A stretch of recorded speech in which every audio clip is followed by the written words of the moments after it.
আসসালামু আলাইকুম।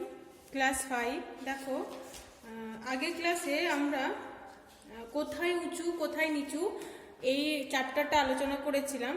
মানে কোথায় উঁচু কোথায় নিচু এই চ্যাপ্টারে আমরা পশ্চিমবঙ্গের যে দক্ষিণ দিকটা, সেই দক্ষিণ দিকের কোন ভূমিটা কতটা উঁচু সমুদ্র সমতল থেকে সেইগুলো আলোচনা করেছিলাম, তাই তো। আর আজকের ক্লাসে আমরা উত্তরবঙ্গের উঁচু নিচু জায়গা ও নদী এই টপিকটা আলোচনা করব বলেছিলাম, কিন্তু তোমাদের যেহেতু এক্সামের রুটিন দেওয়া হয়ে গেছে, এক্সামের ডেট দেওয়া হয়ে গেছে, সেই জন্যই আমি নতুন চ্যাপ্টার আলোচনা না করে পুরনো যে চ্যাপ্টারগুলো আমরা আলোচনা করেছি এর আগে, বা এই এক্সামে তোমাদের সিলেবাসে যে চ্যাপ্টারগুলো রয়েছে, যে টপিকগুলো রয়েছে, সেইগুলো নিয়ে আর একবার আলোচনা করব। আর সেই চ্যাপ্টারগুলো থেকে কীরকম কোশ্চেন হতে পারে সেই কোশ্চেনগুলো নিয়ে একটু আলোচনা করব, ঠিক আছে। যেহেতু আমরা এক্সামের আগে আর কোনো ক্লাস পাচ্ছি না, মনে হয় আর কোনো ক্লাস পাচ্ছি না, তো সেই জন্যই আজকে আমি সেই চ্যাপ্টারগুলো নিয়ে আলোচনা করব। তো দেখো, আমাদের এবারে তোমাদের ফার্স্ট অনলাইন ক্লাস টেস্ট হবে, ঠিক আছে। তো তোমাদেরকে আমি বারবার বলি, এখনও বলছি যে তোমরা এক্সাম শুরুর আগে তোমরা খাতার মধ্যে নিজেদের নাম, রোল নাম্বার, রেজিস্ট্রেশন নাম্বার এগুলো ভালো করে লিখবে। তোমাদের আমি রোল নাম্বার দিয়ে দিয়েছি কিন্তু, হ্যাঁ, অ্যাডমিশন অনুযায়ী তোমাদের রোল নাম্বার দেওয়া হয়ে গেছে। আমি তোমাদের রোল নাম্বার দিয়ে দিয়েছি, তোমরা নিজেদের রোল নাম্বারগুলো খাতায় লিখে নেবে এবং মনে রাখবে, আর সেই রোল নাম্বারটা তোমরা পরীক্ষার খাতায় লিখবে। তো তোমরা তোমাদের নাম, roll number, registration number, class আর সাবজেক্ট এই জিনিসগুলো অতি অবশ্যই লিখবে। আর খাতার সবার ওপরে তোমরা এটা লিখবে ফার্স্ট অনলাইন ক্লাস টেস্ট, ঠিক আছে। এটা তোমাদের ক্লাস টেস্ট হচ্ছে যেহেতু, সেজন্য ফার্স্ট অনলাইন ক্লাস টেস্টটা লিখবে, ঠিক আছে। আর আমি তোমাদের আজকে রুটিন দিয়ে দিয়েছি, মানে আগের দিন রুটিনটা দিয়ে দিয়েছি, এক্সামের রুটিনটা কবে কি এক্সাম হবে, তো সেই রুটিনটা তোমরা খাতায় পরিষ্কার করে লিখে নেবে। আর টাইমও দিয়ে দিয়েছি তোমাদের, বেশিরভাগ এক্সাম 7টা থেকে শুরু হচ্ছে, একটা শুধুমাত্র 8টা থেকে হচ্ছে, তো সেটা তোমরা রুটিনটা একটু দেখে নেবে ভালো করে। আর তোমাদের এক্সামের এই মানে ফার্স্ট অনলাইন ক্লাস টেস্টের এক্সামের সিলেবাসে তোমাদের রয়েছে রাঢ় অঞ্চল রয়েছে, বরফ গলা জলের নদী রয়েছে, তাই তো।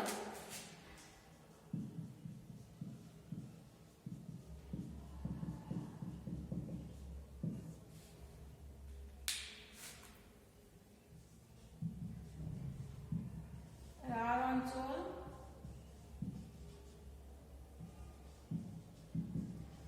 বরফ গলা জলের নদী,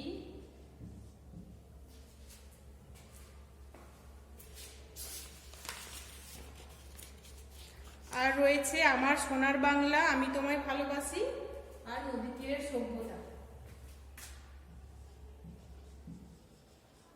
আমার সোনার বাংলা, আমি তোমায় ভালোবাসি,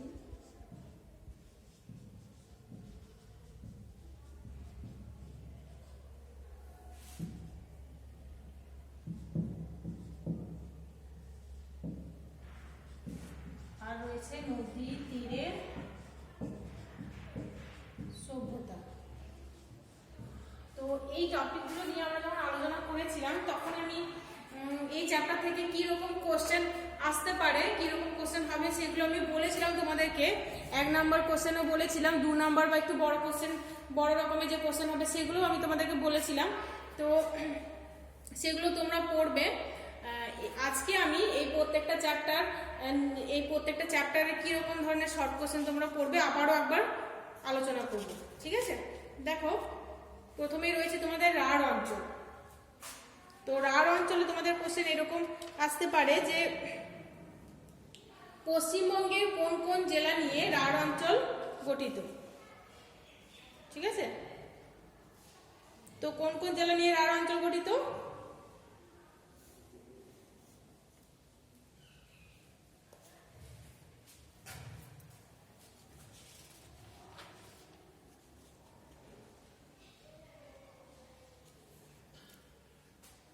দেখো,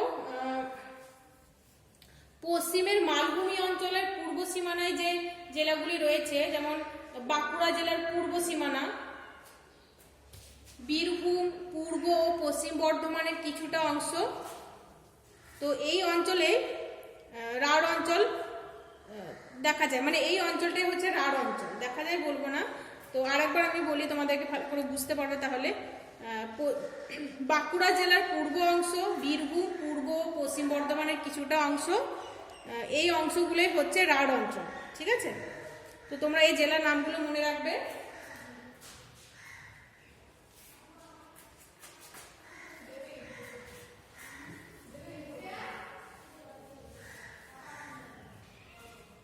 আমি রাঢ় অঞ্চল থেকে কোশ্চেন আনসার বলছি এখন। হ্যাঁ, তো কোন কোন জেলা নিয়ে গঠিত?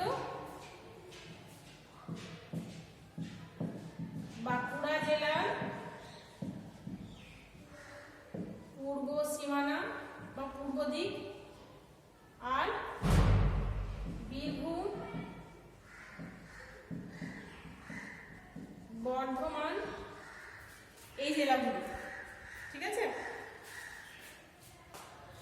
বীরভূম, বর্ধমান, বর্ধমান বলতে পূর্ব বর্ধমান এবং পশ্চিম বর্ধমান দুটোই।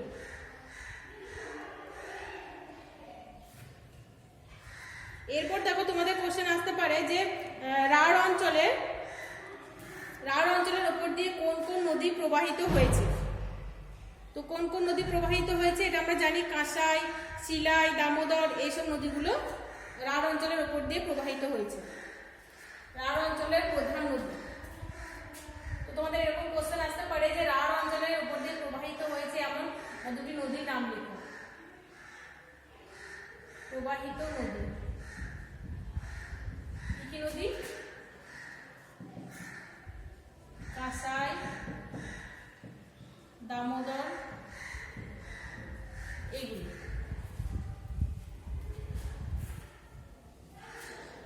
তারপর দেখো তোমাদের এরকম কোশ্চেন আসতে পারে যে রাঢ় অঞ্চলে কি কি উদ্ভিদ দেখা যায়। তো কি কি উদ্ভিদ দেখা যায় রাঢ় অঞ্চলে, কি কি উদ্ভিদ জন্মায়? শাল, সেগুন, শিমুল, বাবলা, এইসব উদ্ভিদ জন্মায়। ঠিক আছে,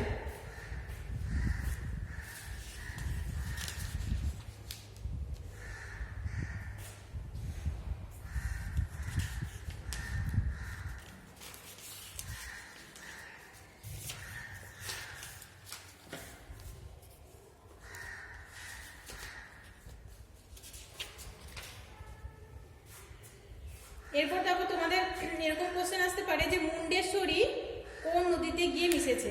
তো মুন্ডেশ্বরী মিশেছে কোথায়?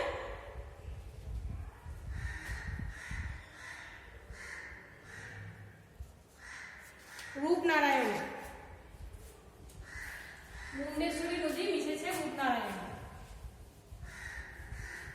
এই কোশ্চেন আনসার গুলো তোমাদের দেখবে একটা বই দেওয়া হয়েছে স্কুল থেকে, তো সেই বই দেখে দেখে তোমরা কোশ্চেন আনসার গুলো পড়বে ভালো করে। হ্যাঁ,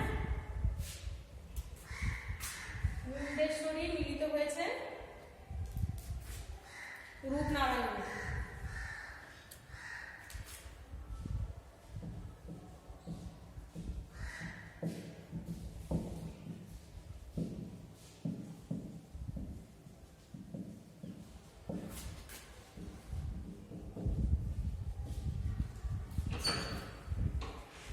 মুন্ডেশ্বরী নদী মিলিত হয়েছে রূপনারায়ণে।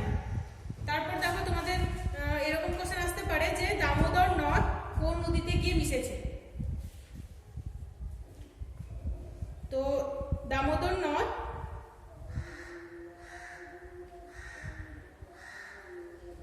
কোন নদীতে গিয়ে মিশেছে? দামোদর নদ গিয়ে হুগলি নদীতে মিশেছে, তাই তো?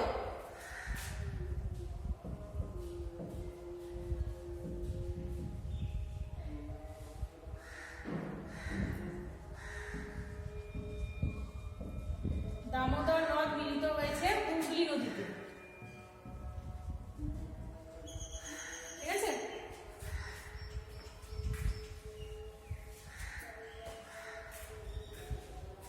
এরপর দেখো কেলেঘাই আর কংসাবতী নদী, এই দুটি নদী মিলিত হয়ে কোন নদীর তৈরি হয়েছে? কেলেঘাই আর কংসাবতী নদী মিলিত হয়ে কোন নদীর সৃষ্টি হয়েছে? কেলেঘাই ও কংসাবতী, যোগ চিহ্ন দিয়েছি, মানে কেলেঘাই আর কংসাবতী নদী মিলিত হয়ে কোন নদী সৃষ্টি হয়েছে? কেলেঘাই আর কংসাবতী নদী মিলিত হয়ে হলদি নদীর সৃষ্টি হয়েছে, তাই তো? হলদি নদী, এটা মনে রাখবে, খুব ইম্পর্টেন্ট এগুলো। হ্যাঁ,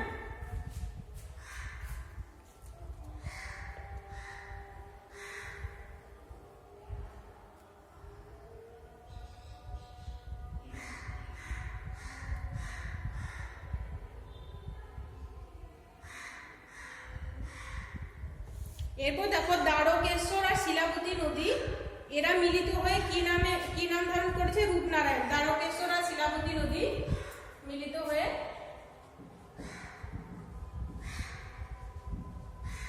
দ্বারকেশ্বর আর শিলাবতী নদী মিলিত হয়ে রূপনারায়ণ নদীর সৃষ্টি হয়েছে।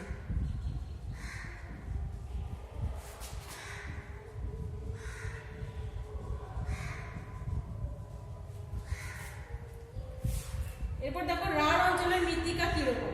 রাঢ় অঞ্চলের মাটি বেশিরভাগটাই উর্বর দোআঁশ মাটি। ঠিক আছে, এরকম কোশ্চেন আসতে পারে যে রাঢ় অঞ্চলের মাটি কেমন? রাঢ় অঞ্চলের মাটি উর্বর দোআঁশ মাটি। ঠিক আছে,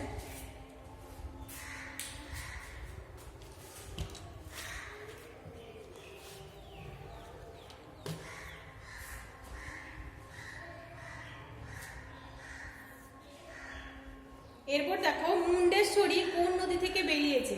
তো মুন্ডেশ্বরী কোন নদী থেকে বেরিয়েছে বলো তো? মুন্ডেশ্বরী বেরিয়েছে দামোদর নদ থেকে। ঠিক আছে, মুন্ডেশ্বরী নদীটা সৃষ্টি হয়েছে দামোদর নদ থেকে। দামোদর নদ থেকে সৃষ্টি হয়ে রূপনারায়ণে মিলিত হয়েছে। তাহলে মুন্ডেশ্বরী সৃষ্টি হয়েছে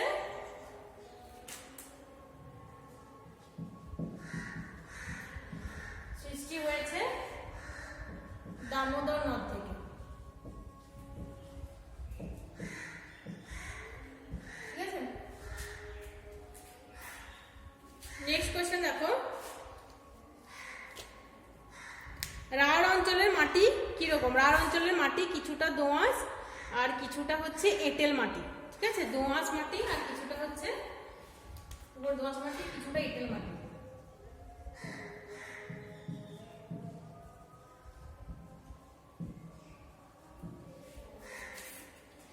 রাঢ় অঞ্চলের মাটি কিছুটা উর্বর দোআঁশ মাটি আর কিছুটা হচ্ছে এঁটেল মাটি।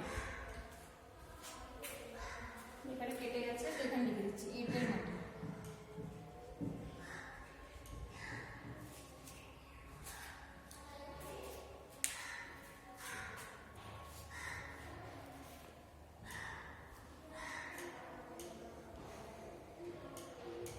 নেক্সট কোয়েশ্চেন দেখো, রাঢ় অঞ্চলের একটি দক্ষিণ বাহিনী নদীর নাম লেখো। রাঢ় অঞ্চলের একটি দক্ষিণ বাহিনী নদীর নাম হলো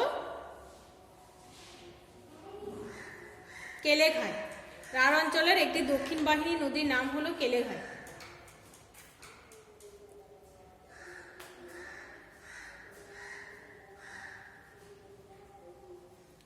তারপর দেখো তোমাদের এরকম কোশ্চেন আসতে পারে যে রাঢ় অঞ্চলে দক্ষিণের মাটির রং কি রকম?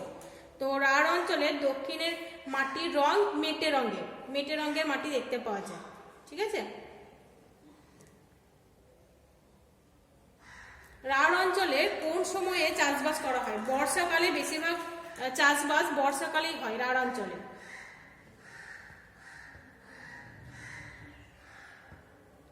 এমনি অন্য সময়েও চাষবাস হয়, তবে বর্ষাকালে ধান চাষ, ধান, তারপর পাট, এসব চাষ হয়। তারপর রাঢ় অঞ্চলে বর্ষাকালে বন্যাও দেখা যায়। ঠিক আছে, এইখানে রাঢ় অঞ্চলের ওপর দিয়ে দেখো বেশ কিছু নদী প্রবাহিত হয়েছে, সেই জন্য রাঢ় অঞ্চলের ওপর মানে এই নদীগুলোতে কি হয়, বর্ষার জলে নদীগুলো প্লাবিত হয়ে বন্যা হয়। ঠিক আছে,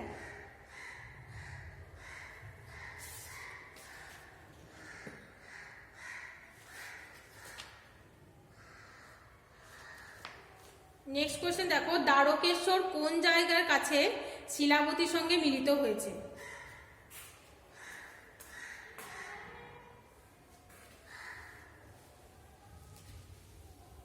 দ্বারকেশ্বর কোন জায়গায় শিলাবতী নদীর সঙ্গে মিলিত হয়েছে?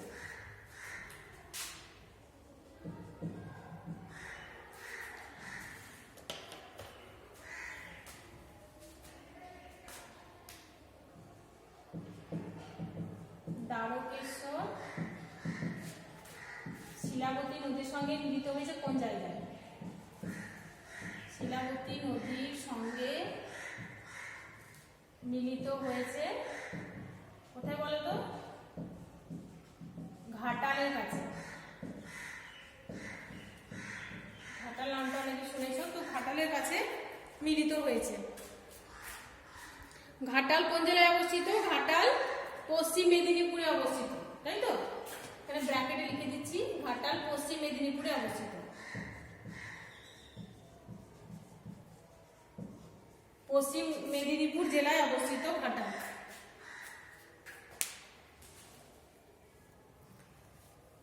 এরপর দেখো কংসাবতী। কংসাবতী কোন জেলার নদী? কংসাবতী নদীটিও পশ্চিম মেদিনীপুর জেলার নদী। এটা আমি আলাদা করে লিখছি না।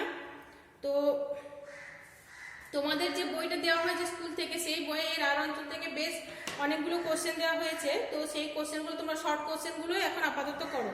বড় কোশ্চেন এখন তোমাদের বড় কোশ্চেনের এক্সাম হচ্ছে না, সেই জন্যই বলবো যে তোমরা শর্ট কোশ্চেনগুলোই করো। আমি যেগুলো বললাম সেগুলো করবে।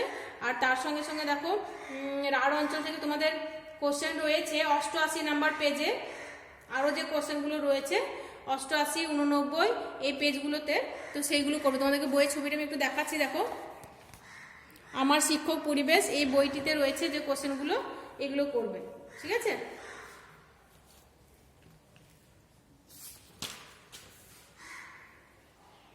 তো এর সঙ্গে সঙ্গে তোমরা দেখো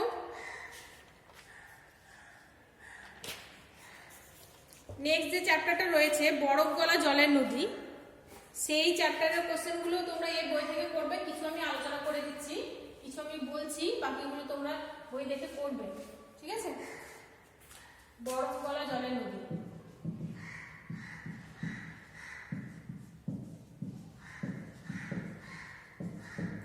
বরফ গলা জলের নদী, এই চ্যাপ্টার থেকে তোমরা নিত্যবহ নদী কাকে বলে তাদের উদাহরণ, অনিত্যবহ নদী কাকে বলে তাদের উদাহরণ, সেগুলো ভালো করে করবে, হ্যাঁ? তারপর দেখো এই যে রাঢ় অঞ্চল থেকে আমি তোমাদের শর্ট কোশ্চেনগুলো বললাম, শুধু এখন শর্ট কোশ্চেনগুলোই করো। তারপর তোমাদের যখন অফলাইনে ক্লাস হবে তখন এই রাঢ় অঞ্চল থেকে বেশ কিছু বড় কোশ্চেনও হবে, যেমন রাঢ় অঞ্চল কোন কোন জেলা নিয়ে গঠিত, এটা তো আমি বললাম। তো রাঢ় অঞ্চল সম্পর্কে যা জানো লেখো, 3 নাম্বার বা 5 নাম্বার কোশ্চেন আসতে পারে। রাঢ় অঞ্চল উপর দিয়ে প্রবাহিত হয়েছে, যে নদ নদীগুলো প্রবাহিত হয়েছে সেগুলো সম্বন্ধে যা জানো লেখো। এই অঞ্চলের মাটি কীরকম, এখানে কি কি চাষবাস করা হয়, কোন কোন উদ্ভিদ দেখা যায়, মানে 2 নাম্বার এরকম আসতে পারে। তো আজকে আমি যেগুলো বললাম সেগুলো শর্ট কোশ্চেন হিসাবেই পড়ো, মানে এই পরীক্ষার জন্য তোমরা শর্ট কোশ্চেনই করো, বড় কোশ্চেন করতে হবে না, যেহেতু তোমাদের কোশ্চেন প্যাটার্নে বড় কোশ্চেন নেই, সেই জন্য শর্ট কোশ্চেন এখন করো। তবে পরে যখন তোমাদের অফলাইনে ক্লাস হবে এবং এক্সাম হবে তখন এখান থেকে আমি বড় কোশ্চেন যেগুলো বলেছি সেগুলো ভালো করে করবে, ঠিক আছে? তো দেখো বরফ গলা জলের নদী, এখান থেকে তোমরা পড়বে গঙ্গোত্রী হিমবাহ কোন রাজ্যে অবস্থিত? তো আমরা সবাই জানি যে গঙ্গোত্রী হিমবাহ উত্তরাখণ্ড রাজ্যে অবস্থিত, তাই তো? গঙ্গোত্রী হিমবাহ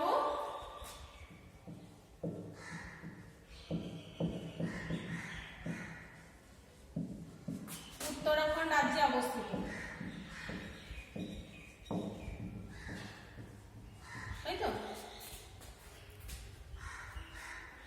তারপর দেখো গঙ্গা যে সাগরে পড়েছে, গঙ্গা কোন সাগরে পড়েছে? গঙ্গা বঙ্গোপসাগরে পড়েছে। গঙ্গা বঙ্গোপসাগরে মিলিত হয়েছে। যখন এই চ্যাপ্টারটা আলোচনা করেছিলাম তখন আমি বলেছিলাম, তাই তো, যে গঙ্গা বঙ্গোপসাগরে মিলিত হয়েছে। তোমাদের এরকম কোশ্চেন আসতে পারে যে গঙ্গা কোথায় মিলিত হয়েছে বা গঙ্গার মোহনা লেখো, তখন তোমরা এটা লিখবে যে বঙ্গোপসাগর। আর গঙ্গা উৎপন্ন হয়েছে কোথায়? উত্তরাখণ্ডের গঙ্গোত্রী হিমবাহের গোমুখ গুহা থেকে সৃষ্টি হয়েছে, তাই তো? এটা মনে রাখবে।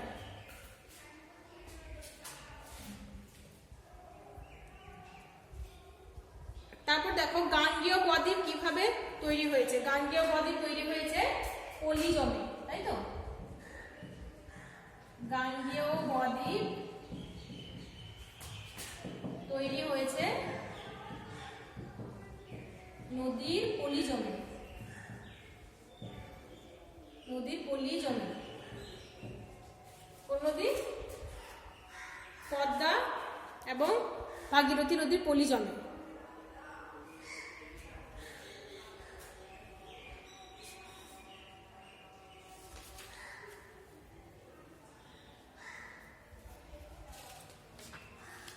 এরপর দেখো তোমরা নিত্যবহ নদীর উদাহরণ লেখো, এরকম কোশ্চেন আসতে পারে। তো নিত্যবহ নদীর উদাহরণ হচ্ছে গঙ্গা।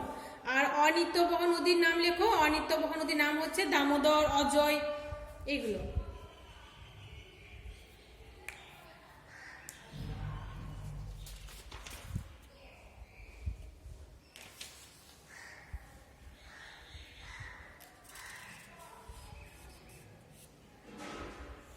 তারপর দেখো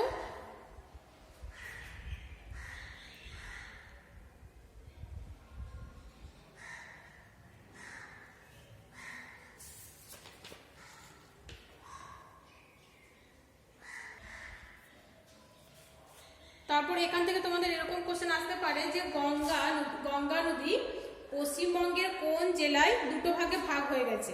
তো গঙ্গা নদী পশ্চিমবঙ্গের মুর্শিদাবাদ জেলায় দুটো ভাগে ভাগ হয়ে গেছে, তাই তো? মুর্শিদাবাদ জেলায় দুটো ভাগে ভাগ হয়ে গেছে। দেখো এখান থেকে তোমাদের ইম্পর্টেন্ট কোশ্চেন 3 নম্বর আসতে পারে যে গঙ্গা নদীর গতিপথ আলোচনা করো। এটা তোমাদের টেক্সট বইয়ে রয়েছে, আর তোমাদের আরেকটা যে বই রয়েছে সেটাতেও রয়েছে। তো তোমরা এটা ভালো করে পড়বে। তোমরা এখন এটা মানে মুখস্থ না করো, তো তোমরা এটা বুঝে ভালো করে পড়বে। তোমাদের পরে যখন অফলাইনে ক্লাস হবে তখন সেটা আসবে। হ্যাঁ, তো এটা তোমরা কোশ্চেন হিসেবে লিখে দাও, লিখে রাখো যে গঙ্গা নদীর গতিপথ আলোচনা করো। তারপর তোমাদের এরকম কোশ্চেন আসতে পারে যে নদী কিভাবে সৃষ্টি হয়েছে। তো এটা আমি তোমাদেরকে বলেছি আগের ক্লাসে যে নদী কিভাবে সৃষ্টি হয়েছে, তো সেটা তোমরা ভালো করে পড়বে। আর নদী কাকে বলে এই সংজ্ঞাটা ভালো করে পড়বে। নদী কাকে বলে, নদী কাকে বলে, নিত্যবহ নদী কাকে বলে, অনিত্যবহ নদী কাকে বলে, এগুলো করবে। ঠিক আছে, এদের উদাহরণগুলো করবে। তো বরফ গলা জলের নদী থেকে এগুলো তোমরা পড়ো। তারপর তোমাদের যে বইটা রয়েছে সেই বই থেকে পড়ো, তাহলেই হবে। এরপর দেখো রয়েছে আমার সোনার বাংলা, আমি তোমায় ভালোবাসি।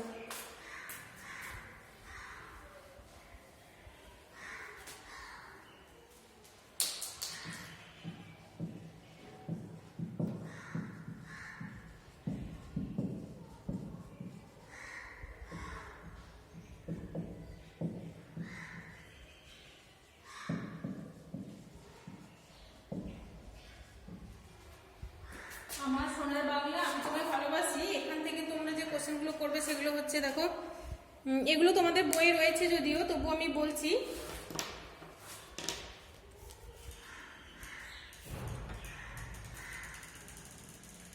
রবীন্দ্রনাথ ঠাকুরের বাড়ি কোথায় ছিল? তো তোমরা লিখবে কলকাতার জোড়াসাঁকোয়। রবীন্দ্রনাথ ঠাকুরের বাড়ি ছিল কলকাতার জোড়াসাঁকোয়। আর রবীন্দ্রনাথ ঠাকুরের বাবার জমিদারি কোথায় ছিল?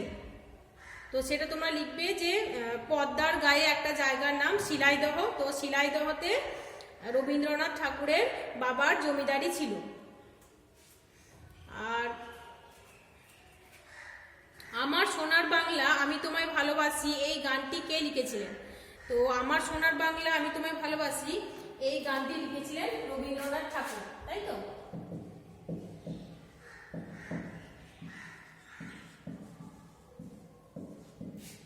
বঙ্গভঙ্গ কবে হয়? বঙ্গভঙ্গ হয় 1905 খ্রিস্টাব্দে বা 5 সালে। বঙ্গভঙ্গ কে করেন? Lord Curzon. এটা বঙ্গভঙ্গ হয় 1905 খ্রিস্টাব্দে। বঙ্গভঙ্গ রদ হয় কবে? বঙ্গভঙ্গ রদ হয় 1911 খ্রিস্টাব্দে। ঠিক আছে,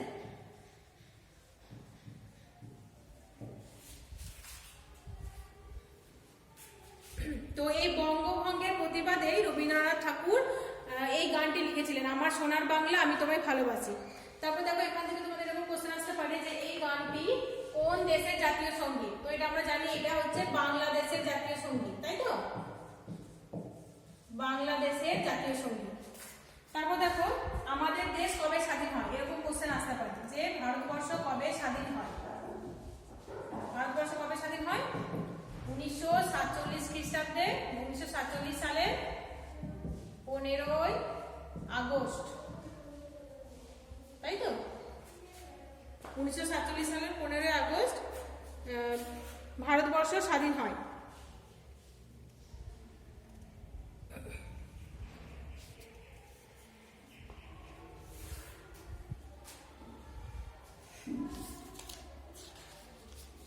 আর তোমাদের এখান থেকে কোশ্চেন আসতে পারে যে গাঙ্গেয় বদ্বীপ অঞ্চলটি উর্বর কেন? তো তখন তোমরা লিখবে যে গাঙ্গেয় বদ্বীপ অঞ্চলটি ভাগীরথী আর পদ্মা নদীর পলি জমে তৈরি হয়েছে, সেজন্যই এই বদ্বীপ, গাঙ্গেয় বদ্বীপ খুবই উর্বর। ঠিক আছে, এইগুলোই তোমরা করবে। আর এখান থেকে আরেকটা কোশ্চেন আসতে পারে যে ইংরেজরা বাংলাকে দুভাগ করেছিল কেন? ইংরেজরা বাংলাকে দুভাগ করেছিল কেন? তো ইংরেজরা বাংলাকে দুভাগ করেছিল কেন এটা আমি তোমাদেরকে বলেছি তখন ক্লাস হয়েছিল। তো তোমাদের বইয়ে যেটা রয়েছে সেটা তোমরা ভালো করে পড়বে।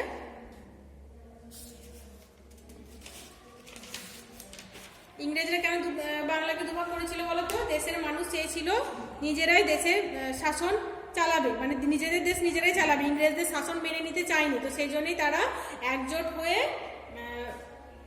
মানে ইংরেজদের প্রতি লড়াই করেছিল, ইংরেজদের বিরুদ্ধে লড়াই করেছিল।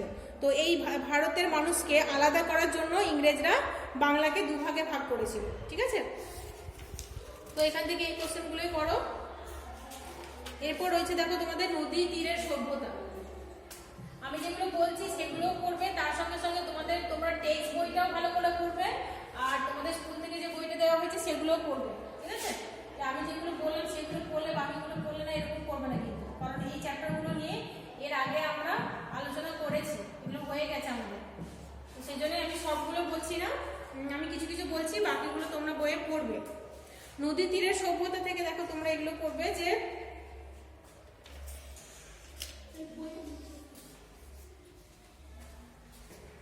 নদী তীরের সভ্যতা থেকে তোমরা এটা করবে যে সভ্যতা কাকে বলে।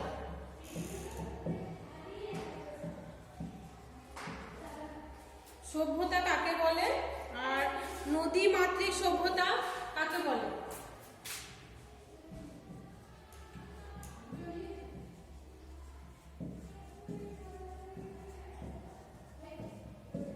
নদীমাতৃক সভ্যতা কাকে বলে? এই সবগুলো তোমাদের টেক্সট বই রয়েছে, যে টেক্সট বই থেকেও করতে পারো, আর একটা যে বই রয়েছে সেটা থেকেও করতে পারো। হ্যাঁ, তো সভ্য মানুষের নানান কাজকর্মকে একসঙ্গে সভ্যতা বলে, তাই তো? তো এটা লিখবে, সভ্য মানুষের নানান কাজকর্মকে একসঙ্গে সভ্যতা বলে। আর নদীমাতৃক সভ্যতা কাকে বলে? দেখো আগেকার যুগে বা যেসব সভ্যতাগুলো, পুরনো সভ্যতাগুলো গড়ে উঠেছে সেগুলো নদীকে কেন্দ্র করেই গড়ে উঠেছে, নদীকে কেন্দ্র করেই মানুষ চাষবাস করে, পশুপালন করে। তো সেই জন্যেই এই সভ্যতাগুলোকে নদীমাতৃক সভ্যতা বলা হয়। ঠিক আছে, তারপর দেখো এখানে এরকম কোশ্চেন আসতে পারে তোমাদের যে উত্তর 24 পরগনার পারমাদানে পুরনো বনখণ্ড আছে। তো এখান থেকে এরকম কোশ্চেন হবে তোমাদের যে পুরনো বনখণ্ড পশ্চিমবঙ্গের কোথায় রয়েছে? তো পুরনো বনখণ্ড রয়েছে উত্তর 24 পরগনার পারমাদানে। পুরনো বনখণ্ড রয়েছে উত্তর 24 পরগনার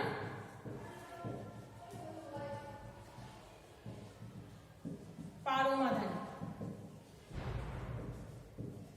আর নতুন বনখণ্ড কোথায় রয়েছে? নতুন বনখণ্ড রয়েছে নদিয়া জেলার বেথুয়া ডহরিতে।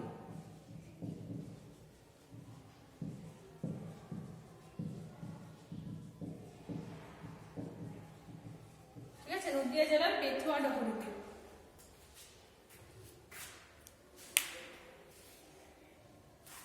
আর এখানে থেকে আরেকটা ইম্পর্টেন্ট কোশ্চেন হচ্ছে যে নদিয়া জেলার বেথুয়া ডহরিতে কোন কোন গাছ দেখা যায়?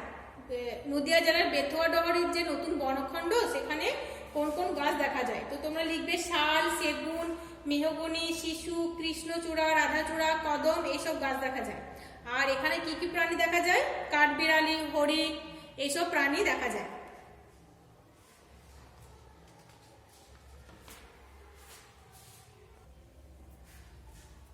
তো তোমরা এই পরীক্ষার জন্য তোমরা এই 4টা চ্যাপ্টার ভালো করে পড়ো। রাঢ় অঞ্চল, বরফ গলা জলের নদী, আমার সোনার বাংলা, আমি তোমায় ভালোবাসি, আর নদী তীরের সভ্যতা।